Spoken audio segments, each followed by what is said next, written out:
नमस्कार, Sridevi classes YouTube channel पर एक बार फिर आपका स्वागत है। हमारी विशेष playlist multiple choice question in electrical engineering में आज हमारे पावर सिस्टम विषय में ट्रांसमिशन और डिस्ट्रीब्यूशन पे ओवरहेड लाइन के इंसुलेशन के बारे में कुछ प्रश्न करते हैं। शुरू करते हैं आज की वीडियो। पावर सिस्टम में कंडक्टर के बारे में एक स्टेटमेंट है, जो कंडक्टर की कैपिटल कॉस्ट है उसमें जो एनुअल इंटरेस्ट और डिप्रिसिएशन के चार्जेस हैं, और कंडक्टर में जो कॉपर लॉसेज होते हैं, annual cost of energy loss है, अगर ये दोनों बराबर हो तो वो conductor size most economic conductor size होगा। ये स्टेटमेंट कौन सा नियम है? तो ओम का नियम वोल्टेज और करंट का रिलेशनशिप है, फेराडे का लॉ इलेक्ट्रोमैग्नेटिक इंडक्शन से रिलेशन रखता है, और फेरेंटी इफेक्ट एक अंडरलोडेड हाई वोल्टेज की लॉन्ग ट्रांसमिशन लाइन में कैपेसिटर के चार्जिंग करंट से रिसीविंग एंड पे सेंडिंग एंड से ज्यादा वोल्टेज होना है, और कंडक्टर के इस इकोनॉमिक साइज का ये नियम केल्विन लॉ है। जरा केल्विन लॉ को समझ लेते हैं। मान लेते हैं कि कंडक्टर की जो कैपिटल कॉस्ट पे एनुअल इंटरेस्ट और डिप्रिसिएशन कॉस्ट है वो C1 है, और ये कंडक्टर के क्रॉस सेक्शन एरिया के डायरेक्ट प्रोपोर्शनल होगी, क्योंकि क्रॉस सेक्शन एरिया से वॉल्यूम बनेगा। लेंथ तो फिक्स्ड है लाइन की, और वॉल्यूम से मटेरियल की कॉस्ट आएगी। K1 एक कांस्टेंट है। जो एनुअल रनिंग चार्जेज हैं वो रेजिस्टेंस के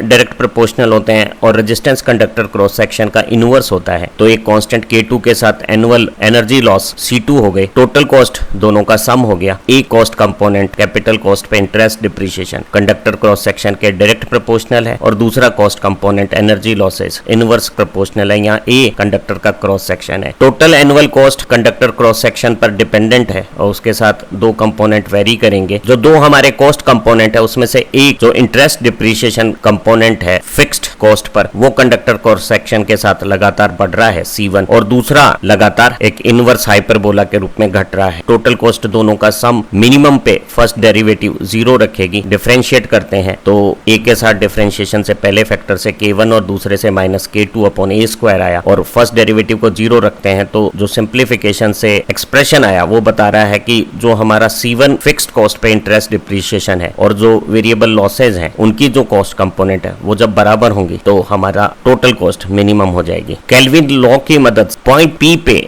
जहां फिक्स्ड कॉस्ट और वेरिएबल कॉस्ट इक्वल हुई है, हमें मिनिमम कॉस्ट जो कंडक्टर की आई है, मोस्ट इकोनॉमिक कंडक्टर साइज का सिलेक्शन हुआ है। उसमें कुछ प्रैक्टिकल लिमिटेशंस हैं। हमें करंट क्योंकि लोड के साथ फ्लक्चुएटिंग है तो लोड फैक्टर और बहुत सारी दूसरी बातों की कैलकुलेशंस बहुत एग्जैक्ट नहीं की जा सकती। इंटरेस्ट डिप्रिसिएशन भी बहुत सारे पैरामीटर्स पर डिपेंड करता है, उन्हें भी एक फिक्स्ड कांस्टेंट से एक्सप्रेस करना थोड़ा मुश्किल है। और कई बार जब हम केल्विन लॉ से मोस्ट इकोनॉमिक कंडक्टर साइज निकालते हैं तो वो इतना छोटा होता है कि वो टेम्परेचर राइज या वोल्टेज ड्रॉप या मैकेनिकल स्ट्रेंथ की लिमिटेशंस को पूरा नहीं कर पाता। तो ये बहुत ज्यादा प्रैक्टिकल लॉ नहीं है। थ्योरेटिकल सबसे इकोनॉमिक साइज कंडक्टर का वो है जिसमें फिक्स कॉस्ट कंपोनेंट कंडक्टर की लागत का और लॉस कंपोनेंट इक्वल हो। हम LT 415 वोल्ट की डिस्ट्रीब्यूशन सिस्टम या मीडियम वोल्टेज 11 और 33 kV पे pre stress cement concrete poles या फिर रीइंफोर्स्ड सीमेंट कंक्रीट पोल्स का इस्तेमाल करते हैं। असल में ये दोनों कंक्रीट मिक्स से बनते हैं। प्री स्ट्रेस सीमेंट कंक्रीट पोल बनाने इकोनॉमिक है, जिनमें एक हाई टेंसाइल स्ट्रेंथ का स्टील वायर मोल्ड में स्ट्रेचिंग के साथ इंसर्ट करके वाइब्रेटर की मदद से मोल्ड को प्रेशर के साथ ढाल लिया जाता है। इन पोल्स में एक गैल्वेनाइज्ड वायर से अर्थ वायर भी अंदर ही मोल्डिंग में डाल दिया जाता है। बनाते समय जो सही कंक्रीट मिक्स का प्रपोर्शन है उसे सांचे में डाल के और वाइब्रेटर की मदद से पूरी कंक्रीट मिक्सर को अच्छा कंप्रेस कर देते हैं। इसी तरह से RCC के पोल बनाते समय स्टील रोड्स को कंक्रीट स्लैब्स के बीच में डाल देते हैं। दोनों तरह के पोल्स की अच्छी लाइफ है। ये बाह्य वातावरण के रेन, सनलाइट, टेम्परेचर इनके असरों से प्रभावी नहीं होते हैं, लेकिन दोनों में एक दोष है, ये वेट में भारी है। ट्रांसपोर्टेशन की कॉस्ट बहुत ज्यादा हो जाती है। अक्सर ट्रांसमिशन लाइन की साइट में ही अगर इन्हें बनाया जाए तो ओवरऑल इकोनॉमी आती है। जब हम ट्रांसमिशन लाइन के लिए ऐसे पोल्स का इस्तेमाल करते हैं तो हमारी जो HT लाइन है 11 kV या 33 kV, उसमें हम आमतौर पे 1 किलोमीटर में 10 सपोर्ट्स का इस्तेमाल करते हैं। तो जो स्पान 11 या 33 kV पे अगर हम इस तरह के पोल्स लेंगे या इवन स्टील पोल्स भी लेते तो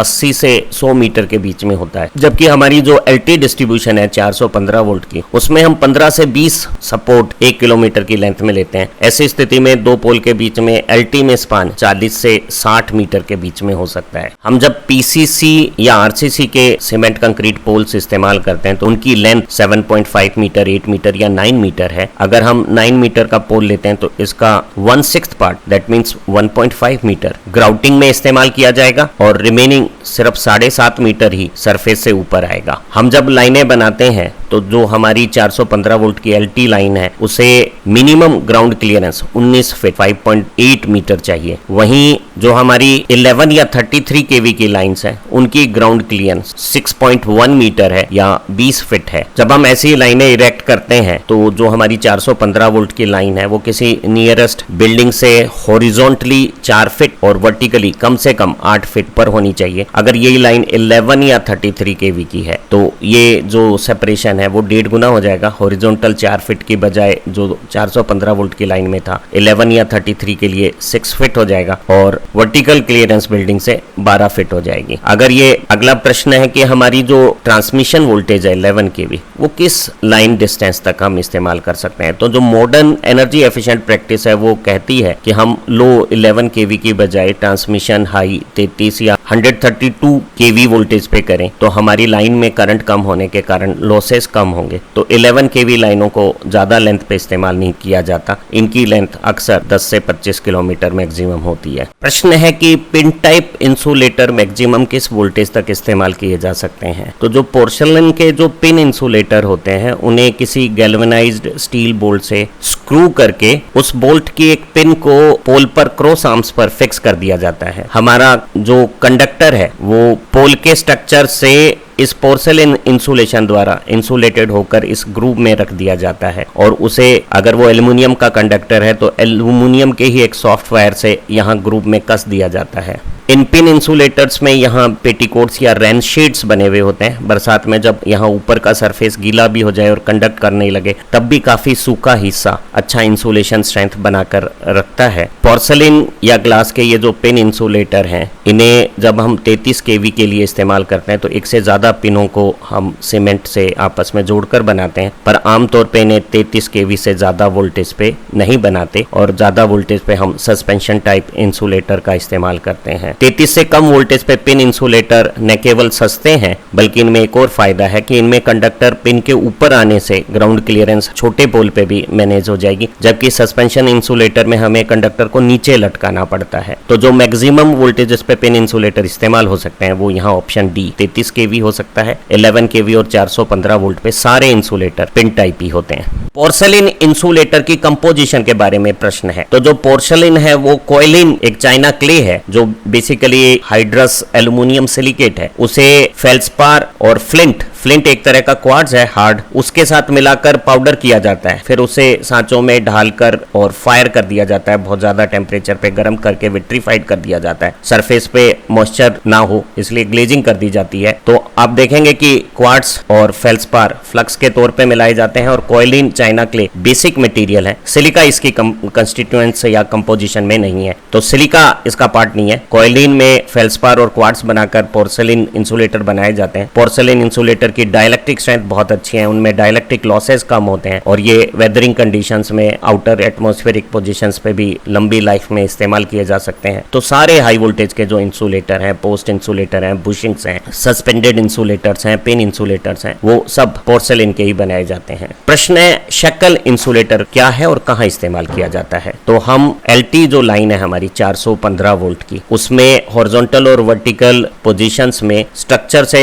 लाइव कंडक्टर को सेपरेट करने के लिए शेकल इंसुलेटर को इस्तेमाल करते हैं। शेकल इंसुलेटर को हम डी क्लैंप में रखकर और दोनों ही पोजीशन में हॉरिजॉन्टल और वर्टिकल पोजीशन में एलटी लाइन में इस्तेमाल कर सकते हैं। ध्यान रहे एचटी लाइंस में शेकल्स नहीं इस्तेमाल होते 11 केवी या 33 पे। प्रश्न है स्ट्रेन इंसुलेटर क्या है और कहाँ इस्तेमाल होते हैं। तो जो शेकल इंसुलेटर है वो एलटी का स्ट्रेन इंसुलेटर है और 11 केवी या ज्यादा वोल्टेज पे हम जो लाइन का डेड एंड है या कोई शार्प टर्न है, रिवर की क्रॉसिंग है या कॉर्नर्स के हमारे पोल हैं जिनमें लाइन एक ही तरफ रहने पे इंसुलेटर पे बहुत ज्यादा स्ट्रेन आती है, ऐसी कंडीशंस में हम ज्यादा मैकेनिकल टेंसाइल स्ट्रेंथ को सहने वाली इंसुलेशन इस्तेमाल करते हैं। जो 415 वोल्ट की केस में ये शेकल हो सकता है और 11 या 33 केवी पे हम जो सस्पेंशन सस्पेंशन इंसुलेटर्स होते हैं जो स्ट्रिंग्स में हम यूज करते हैं, उन्हें हॉरिजॉन्टल पोजीशंस पे इस्तेमाल करते हैं। अगर हमारा स्पान बहुत ज्यादा है या टेंसाइल स्ट्रेंथ की डिमांड बहुत ज्यादा है तो हम 2 या ज्यादा स्ट्रिंग्स को भी पैरेलल में इस्तेमाल करके स्ट्रेन इंसुलेटर का इस्तेमाल कर सकते हैं। तो स्ट्रेन इंसुलेटर को हम लाइनों में, अगर लाइन की लेंथ 1 किलोमीटर से ज्यादा होती है तो हम इंटरमीडिएट एंकर टावर्स बनाते हैं, जहां टावर को दोनों तरफ स्टे से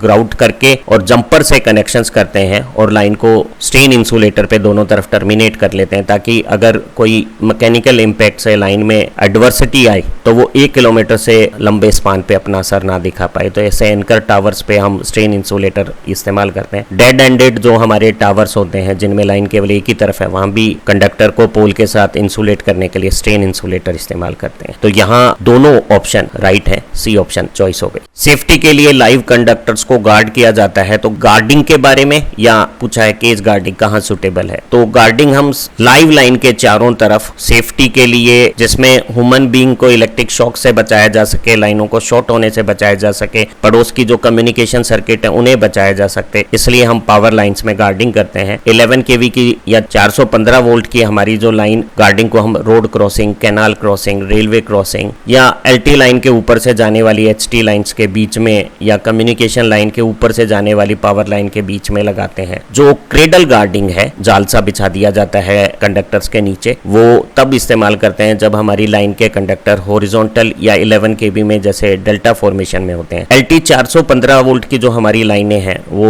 वर्टिकल फॉर्मेशन पे होती है, तो हम केज गार्डिंग का इस्तेमाल करते हैं। 60 kV या ज्यादा वोल्टेज की जो लाइंस होती हैं उनमें हमें गार्डिंग की जरूरत नहीं होती, क्योंकि ऐसी लाइनें अगर टूटकर अर्थफोल्ड करती हैं तो हमारा जो fast acting relay operating protection mechanism है वो सर्किट ब्रेकर की मदद से ऐसी लाइनों को पावर सप्लाई से ट्रिप डिस्कनेक्ट कर देता है, और ये सारा प्रोसेस बहुत कम समय में 0.25 सेकेंड्स में ही फॉल्ट होने पर फॉल्ट के क्लियरेंस तक हो जाता है। इसलिए 66 kV या ज्यादा वोल्टेज की लाइनों पे गार्डिंग की जरूरत नहीं होती। अगर हॉरिजॉन्टल कॉन्फ़िगरेशन है, 11 kV या 33 kV की लाइन है, तो हम क्रेडल गार्डिंग का इस्तेमाल करते हैं, और अगर एलटी की लाइन है और वर्टिकल कॉन्फ़िगरेशन है तो हम केज गार्डिंग का इस्तेमाल करते हैं। तो यहाँ केज गार्डिंग एलटी लाइनों में वर्टिकल कॉन्फ़िगरेशन के लिए होती है और एचटी लाइनों में हॉरिजॉन्टल या डेल्टा कॉन्फ़िगरेशन में हम क्रेडल गार्डिंग का इस्तेमाल करते हैं। निश्चित रूप से इस वीडियो से आपको ओवरहेड लाइन के इंसुलेशन रिक्वायरमेंट से संबंधित प्रश्न करना आ गया होगा। हमारी इसी श्रृंखला की दूसरी वीडियो से आपकी विषय समझ और मजबूत होगी। आप अच्छा पढ़ें, तरक्की करें। Have nice time. Thank you very much.